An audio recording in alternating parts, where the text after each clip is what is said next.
There's a great scholar by the name of Muhammad Mukhtar Shanqiti who made this comment that's very profound. He said that have people reached a point in their ignorance of Allah that they don't even know how to call out to Him anymore? They don't even know how to have a personal conversation between them and God. And if you think about what a personal dua looks like, the word in Arabic is munajat, they're pleas. What a personal plea and call looks like to Allah. Allah doesn't care if you rhyme or how you sound, or, even sometimes you can call out to Allah in whatever language. It doesn't matter. It's about how sincere it is. Imam Ahmad, may Allah have mercy on him, he was asked, what is the distance between us and the throne of God? He said, a pious prayer from a pure heart. That's how we connect to Allah subhanahu wa ta'ala.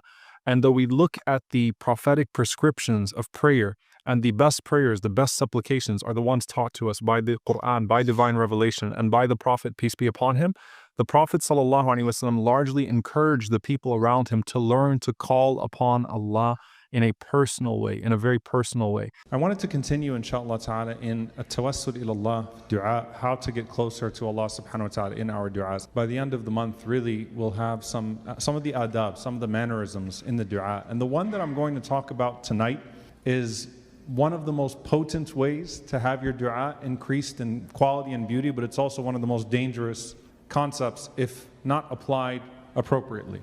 And that is the concept of al-inkisar, to be broken in front of Allah subhanahu wa ta'ala, to idhar al-faqr, to show your poverty, to show your vulnerability, and to speak of it in the capacity of your dua. It's actually pretty dangerous if you do it wrong, but it is very powerful if you do it right. And so I want to give you an analogy actually that I was thinking about, subhanAllah, as we went into ayat al-sajda in Surah al-Furqan. We have the verse of sajda, and then وَالَّذِينَ يَبِيتُونَ لِرَبِّهِمْ سُجَّدًا وَقِيَامًا. Allah subhanahu wa ta'ala emphasizing people that spend their nights in prostration and sujood, and Allah subhanahu wa ta'ala condemning those that don't make sujood to Ar-Rahman. So I want to give you an example here. If your dua could be drawn out, what does a dua look like in sajda? Physically speaking, right? You have the image in your mind. When you physically humble yourself to Allah subhanahu wa ta'ala, your face is on the ground, and you're saying Subhana Rabbi al-A'la, right? What would your dua look like if it had a physical image to it? How do you make your dua like a sajda, right? And so we just talked about how to extol the names and attributes of Allah subhanahu wa ta'ala, right? Al-asma' wal-sifat.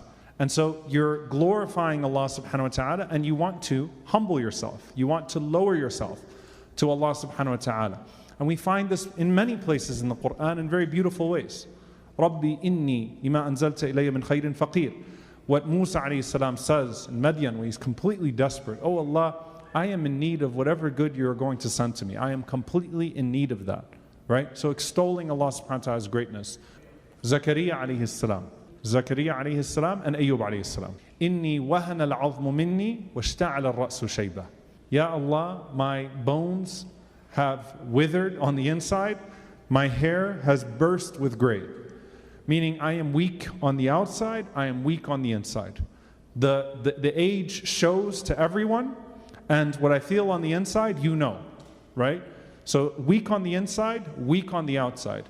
Ayyub alayhi salam, when Ayyub alayhi salam calls out to Allah subhanahu wa ta'ala, massani ad-dur, that, oh Allah, I have been struck by hardship, wa anta arhamur rahimin, and you are the most merciful of those who show mercy, right? So all he did, literally, was a name of Allah subhanahu wa ta'ala, attribute name of Allah, and idharul abd, idharul hal, to show his weakness to Allah subhanahu wa ta'ala.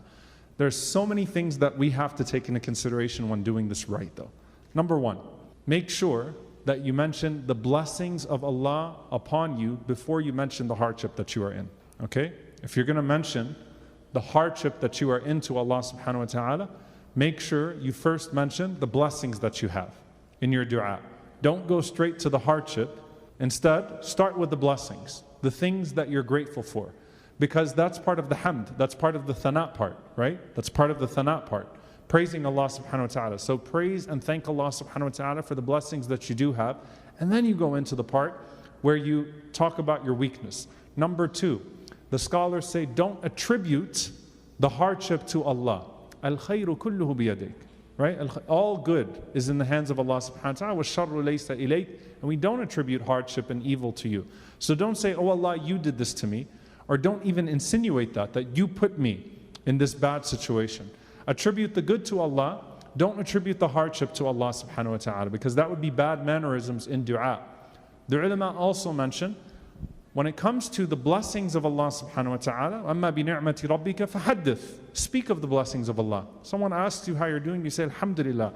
You know, here we are, we're in good health, we're in good spirits, Alhamdulillah, everything is going well, Alhamdulillah Rabbil Alameen. Extol the blessings of Allah upon you. Show that gratitude. Spread the spirit of gratitude, right? Look at us, Alhamdulillah, we're living in this situation, that situation, I have nothing to complain about. أَمَّا بِنِعْمَةِ رَبِّكَ فَحَدِّثْ. Right? So speak of the blessing of Allah subhanahu wa ta'ala, not in a boastful way, in a grateful way. But when it comes to your hardships, and when it comes to complaining about your situation, I complain of my hardship and grief to Allah. Okay? So Ya'qub alayhi salam gives us that example. He's not complaining to his sons about it and says, and I'm going to go make dua for it too. Right? He's keeping it up, bottled in a healthy way. I actually don't want to use the word bottled. He's channeling it to Allah subhanahu wa ta'ala. Sometimes, of course, people need counseling. Sometimes people need shura. That's different. This is not what I'm talking about. I'm talking about complaining. As Ibn al-Qayyim rahimahullah ta'ala said, when you complain to other people, it's like you're complaining to the one who shows you no mercy about the one who shows you all mercy. Okay? Allah is the one who shows you mercy. And so when you go complaining to people, it's like you're complaining about the one who shows you mercy to the one who shows you no mercy. Right? No. Keep the hardship and the circumstances. Look, I'm going to take that to my dua. It's a part of my grieving process to Allah subhanahu wa ta'ala. Turn to Allah subhanahu wa ta'ala with that brokenness, with that hurt, with that hardship. And when it comes to the blessings, speak of the blessings of Allah subhanahu wa ta'ala upon you and bring them into your dua. The ulama also mentions something very beautiful here, which is don't disparage yourself, but mention your desperation. Like if you look at the ways of the Prophet ﷺ in this regard and the prophets, they didn't attack themselves when they were complaining about how hard, something was. They didn't make themselves unworthy and express self-hatred, right? It was more of just explaining the difficulty of the circumstance. Ya Allah, you see, I'm poor. I don't have anything right now. Ya Allah, I'm hurting. Ya Allah, this person is doing this to me. I'm overcome right now. Help me overcome, right? I'm feeling overcome, help me overcome. But don't disparage yourself and start attacking yourself in dua, because that sinks below what Allah subhanahu wa ta'ala wants of you. Allah Azza wa Jal does not want to humiliate you. Allah wants to honor you with this dua, right? So don't disparage yourself, but mention the desperation that you're in. And I know it's a fine line between the two, but what you really find from the prophets and from the dua of the Prophet ﷺ is that the prophets mention the circumstance being difficult, not themselves being inherently unworthy or evil or something of that sort. Like, I deserve this, I had this coming to me. No. Ya Allah, I'm suffering from this, I'm suffering from that. Not, it must be the sin I committed 5 years ago that you still haven't forgiven me for, which is why I'm under this cruelty. Right? Don't disparage yourself. I never deserved this good. No, don't disparage yourself. Mention the hardship of the circumstance that you're in, but don't disparage yourself. The next thing that the scholars mention in this regard is that as you complain to Allah subhanahu wa ta'ala, don't condition the alleviation of the hardship with worship, or condition your worship with the alleviation of hardship. There are certain ways that this can go wrong. One of them is, oh Allah, if I persist in this situation, then I'm going to do this in a bad way. Like if I stay in this way, I'm going to have no choice but to commit this sin, and I'm going to do this, and I'm going to hurt myself or hurt this person or do this or do that. Don't put a sinful condition on it, right? Like you can't threaten Allah subhanahu wa ta'ala with the removal of the distress. The second thing is, the scholars say, subhanAllah, one of the adab of Islam, one of the things that Islam brought to us in submission to Allah subhanahu wa ta'ala is that your Islam is unconditional. So you say, Ya Allah, if you lift this, then I'll start doing this, and that. No, you should have started doing this, and that anyway, right?